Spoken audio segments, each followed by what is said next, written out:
अनादिनिधनं विष्णुं सर्वलोकमहेश्वरं लोकाध्यक्षं स्तुवन्नित्यं सर्वादुःखातिगो भवेत् ब्रह्मण्यं सर्वधर्मज्ञं लोकानां कीर्तिवर्धनं लोकनाथं महद्भूतं सर्वभूतभवोद्भवम् एष मे सर्वधर्माणां धर्मोऽधिकतमो मतः यद्भक्त्या पुनरीकाक्षं स्तवैरर्चेन्नरः सदा परमं यो महत्तेजः परमं यो महत्तपः परमं यो महद्ब्रह्म परमं यःपरायणं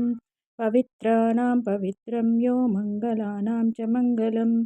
दैवतं देवतानां च भूतानां यो व्ययः यतः सर्वाणि भूतानि भवन्त्यादियुगागमे यस्मिन् च प्रलयं यान्ति पुनरेव युगक्षये तस्य लोकप्रधानस्य जगन्नाथस्य भूपते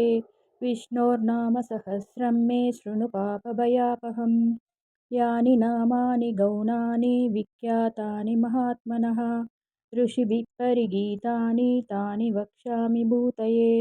ऋषिर्नाम्नां सहस्रस्य वेदव्यासो महामुनिः